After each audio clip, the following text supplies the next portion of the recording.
Hora de falar sobre uma compra no São Paulo, mas para 2026. O tricolor já sabe que terá a obrigação de ficar em definitivo com Enzo Dias, lateral esquerdo argentino que veio por empréstimo do River Plate.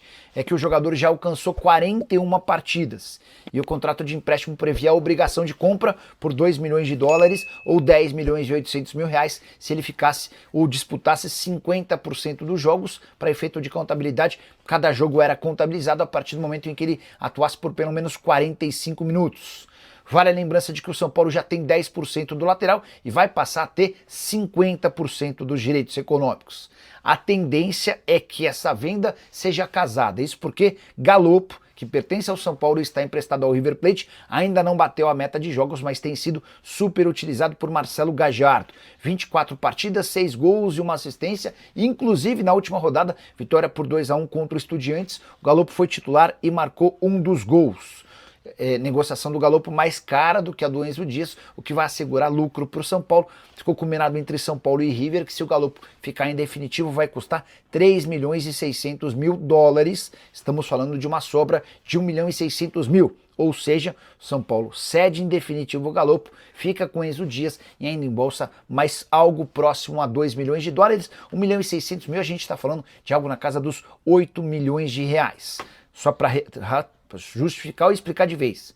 O Galopo ainda não bateu a meta, mas tudo se encaminha para isso. Jogador que inclusive deve ser peça importante para os confrontos entre River Plate e Palmeiras, marcados para a Libertadores da América nas quartas de final e que começam na próxima quarta-feira. A saideira sobre o tricolor, Ferreira, atacante do São Paulo, está fora do confronto contra o Botafogo, marcado para esse domingo. Ele sentiu um desconforto no músculo adutor da coxa e passou a ser dúvida também para a partida da próxima semana contra a LDU na Libertadores da América. Hora de falar sobre Renan Lodge. A grande bomba do sábado aconteceu à noite. Renan Lodge e seu empresário Pablo Miranda já estão no Brasil. Eles decidiram rescindir o contrato com o Al Hilal, time da Arábia Saudita, que na sexta-feira mandou a lista de inscritos para a Federação Saudita sobre o campeonato local e excluiu o Renan Lodge dessa relação. Renan notificou o Al Hilal de que está entrando com um processo na FIFA e na Corte Arbitral do Esporte, exigindo a rescisão do contrato de forma antecipada.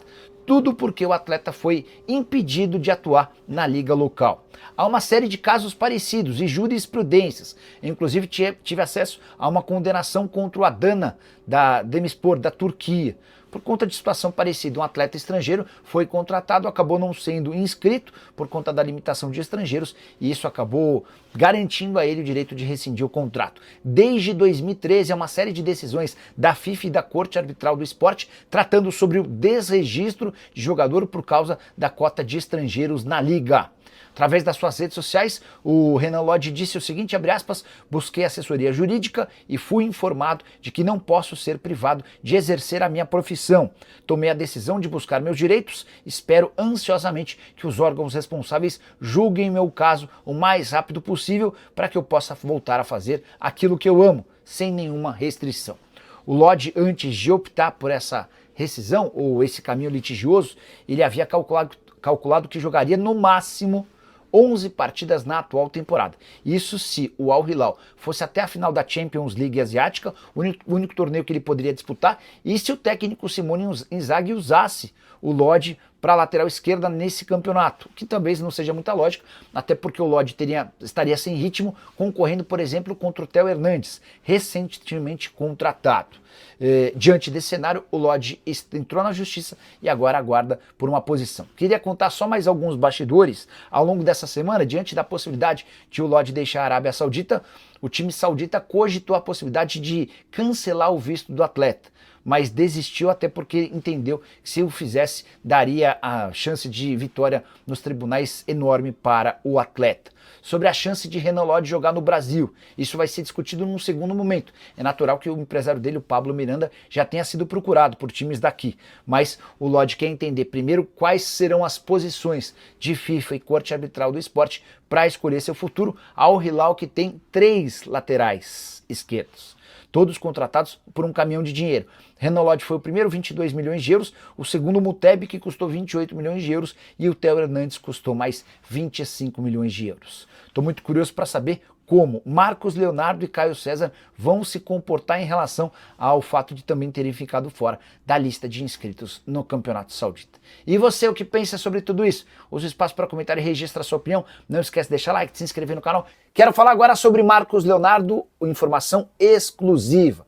O centroavante de 22 anos de idade, que quase foi parar no São Paulo, está completamente descartado do tricolor, ainda que ele vá à justiça. Nessa sexta-feira, o Al Hilal informou a Liga Saudita sobre a inscrição dos seus atletas. E, de fato, Marcos Leonardo e Renan Lodge ficaram de fora da relação. A partir de agora, o Marcos Leonardo e seu empresário Fernando Brito vão debater e discutir se vale a pena ou não ir à FIFA para pedir a rescisão do contrato. E a jurisprudência. Existem outros casos de atletas que não foram inscritos no Campeonato Saudita e conseguiram a rescisão do seu contrato. Ainda que essa seja a posição tomada pelo jogador e por seu agente, Marcos Leonardo não reforçará o São Paulo. Ele entende que, ficando livre no mercado, precisará buscar um outro tipo e modelo de negociação.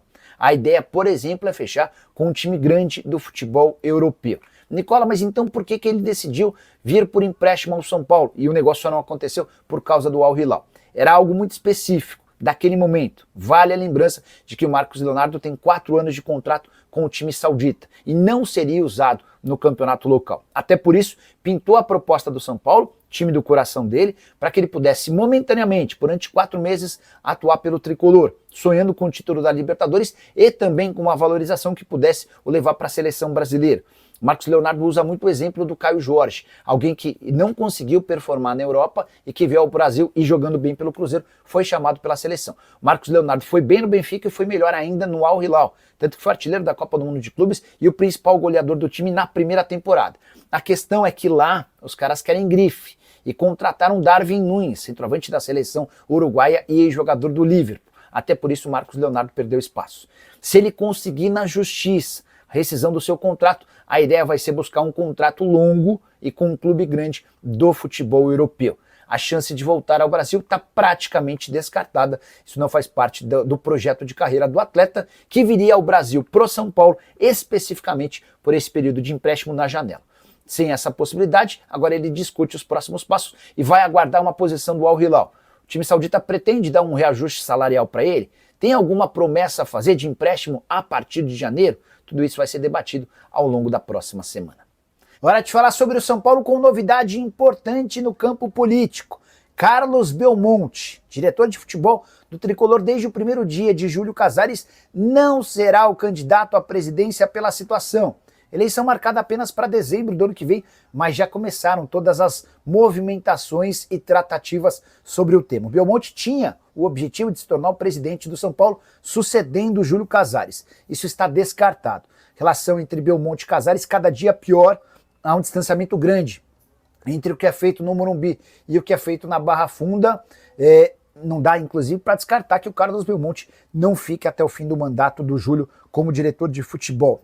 Nessa sexta-feira, o presidente do Tricolor se reuniu com conselheiros de 2 chapas para conversar a respeito dos rumos da política. Ele pediu para que se evitasse falar sobre eleição, sobre política, sobre conchavos e acordos.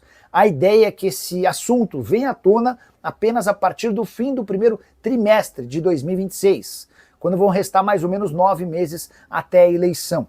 O Júlio entende que todo esse processo pode prejudicar o departamento de futebol, mas ficou combinado entre todos os participantes dessa reunião na sexta-feira que Belmonte é carta fora do baralho.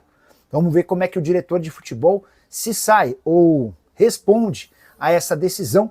Quando o Júlio é eleito e o Carlos Belmonte lhe garante muitos votos, existia a expectativa de que o Belmonte fosse o sucessor natural dele. Aí você deve estar se perguntando, Nicola, mas quem deve ser o candidato do Júlio? Está absolutamente indefinido. Mara Casares, ex-mulher do Júlio, ou tem Aires de Abreu, presidente do conselho, e Márcio Carlomagno são alguns dos nomes especulados sem confirmação. Quero te atualizar agora sobre o São Paulo e as condições do contrato entre Tricolor e Emiliano Rigoni, o meio atacante argentino que rescindiu seu vínculo no México para fechar com o São Paulo até dezembro desse ano. Ele terá seu contrato prorrogado de forma automática, sem a necessidade de intervenção do São Paulo, caso dispute pelo menos 12 partidas em 2025. Importante dizer que cada jogo só será contabilizado se ele estiver em campo por pelo menos 45 minutos. Foi uma estratégia que o São Paulo fez para só manter o Rigoni se ele for uma peça importante na reta final da temporada. Jogador que chega com o aval e a pedido do técnico Hernan Crespo. Rigoni foi muitas vezes especulado no São Paulo nesses últimos anos. Em todas as vezes a diretoria do São Paulo sempre se mostrou contrária ao seu retorno, por entender que ele foi muito bem nos 3, 4 primeiros meses de São Paulo e depois desapareceu. Pois bem, chegada do técnico que pediu sua contratação, mesmo Crespo, que havia feito o Rigoni jogar bem no São Paulo em 2021, levou o negócio a sair do papel. A grande pergunta é: você confia na possibilidade de o Rigoni fazer bonito com a camisa do tricolor?